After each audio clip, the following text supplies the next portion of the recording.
Luxor Temple is an ancient Egyptian temple complex located on the east bank of the Nile River in the city of Luxor in Egypt.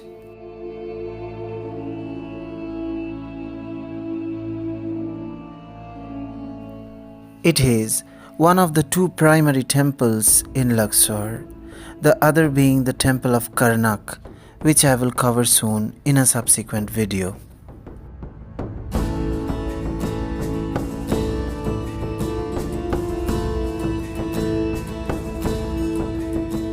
Luxor Temple is not dedicated to any particular pharaoh, but it is a place where the coronation ceremonies used to take place. In fact, Alexander the Great claimed that he was crowned at Luxor, but he may never have traveled south of Memphis, near modern-day Cairo.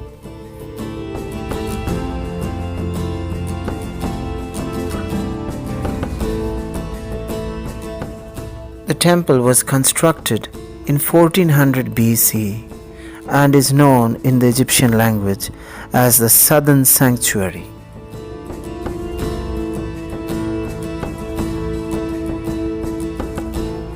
Who constructed the Luxor temple? Pharaoh Amnhotep III, one of the great builders of ancient Egypt, was responsible for starting the construction of Luxor temple, followed by Tutankhamun and then Horemheb, and it was finished by Ramesses II in between 12,079 to 12,013 BC.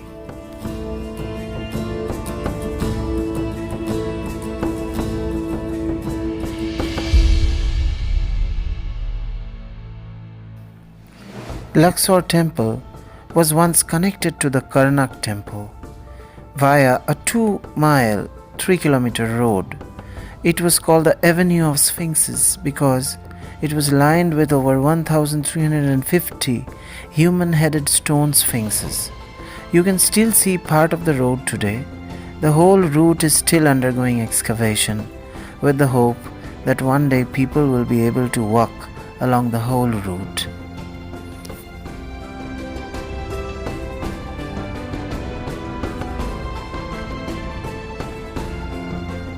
The temple is also dedicated to the Egyptian gods Amun, Mut, and Khonsu.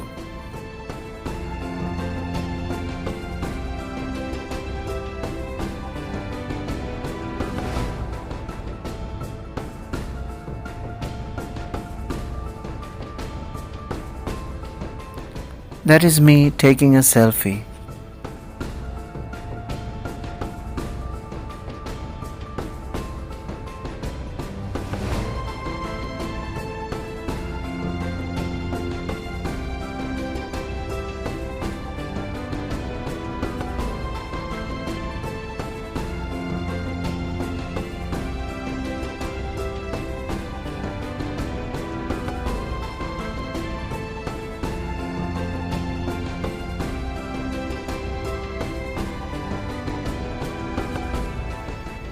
Amun is the god of air, and his consort Mut is the royal mother, the universal mother, and their son Khonsu is the falcon-headed god, also represents the moon. At the entrance of the Luxor temple, you must have noticed that the temple is missing an obelisk. Originally there were 2 obelisks, one larger and one smaller. If you've ever been to the Place de la Concorde in Paris, you couldn't have missed the soaring huge obelisk in the center of it. But this monument actually started life in the Luxor temple. The King of Egypt, Muhammad Ali Pasha, gifted it to the King of France, Louis Philippe, in 1829. Louis Philippe in turn popped it in the heart of the square in 1836. It was no mean feat getting it there though. It took 3 years to transport the whopping 250-ton monument to France.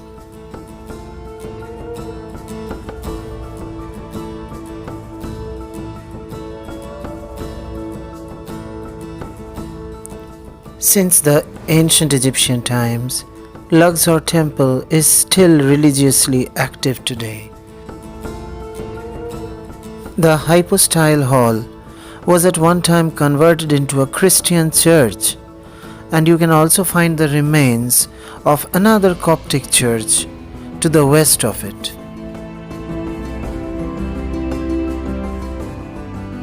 The original part of the Temple of Luxor consisted of a large peristyle court and a complex of halls and chambers beyond. In one hall, there is a granite shrine of Alexander the Great. The great peristyle forecourt is surrounded on three sides by a double row of graceful papyrus cluster columns, their capitals imitating the umbels of the papyrus plant in bud.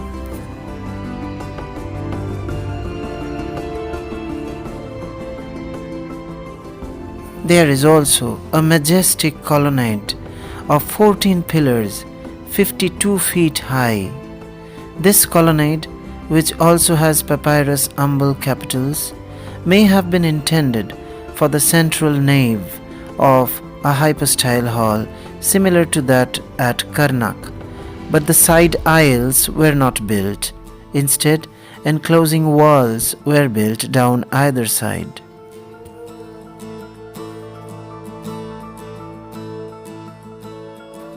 After the ancient Egyptian era and the Christian period, the Luxor temple came under the control of the Abu El Haggag mosque.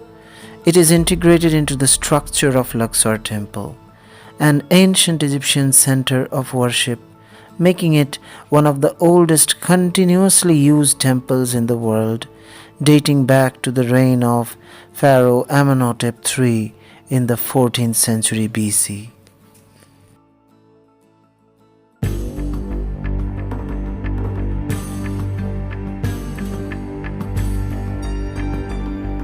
Some say that a sheikh by the name of Yusuf, who was spreading the word of Islam in the area, actually built the mosque. It is also said that he dedicated much of his time to taking care of pilgrims. Because of this, he later became known as Abu Haggag, or the father of pilgrims, with Haggag being the Arabic word for pilgrims.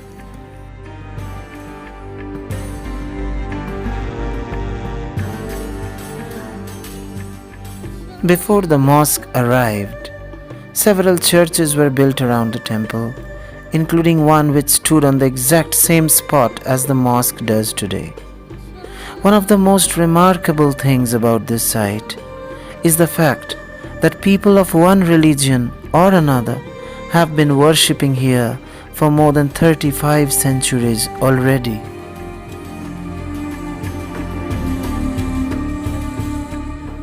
Isn't this amazing? And doesn't this speak loudly about religious equality and that God is one?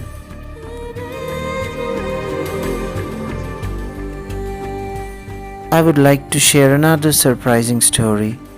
When excavation work was going on, it was decided that all settlements, including the mosque, will be demolished to give way to the ancient temples which were being renovated. But the officer who was supposed to pass the order woke up one day to find that he was paralyzed, and he realized that this had something to do with the demolition of the mosque.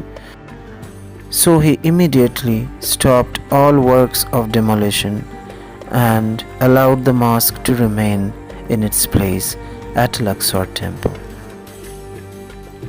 Don't you think that's divine intervention?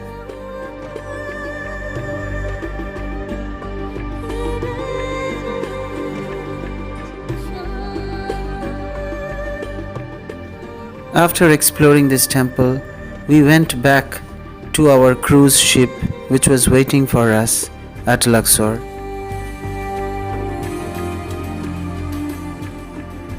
The next day, December 31st, 2022, would be a long day for us.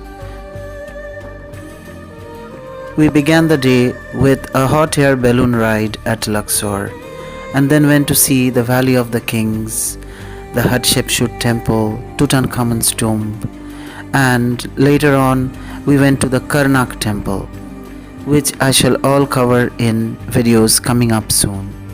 So please stay tuned.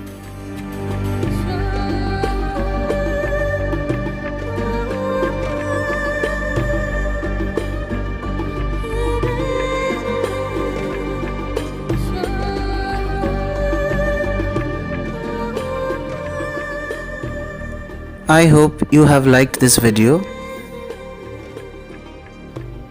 Please subscribe to my channel and also press the bell icon to receive notifications.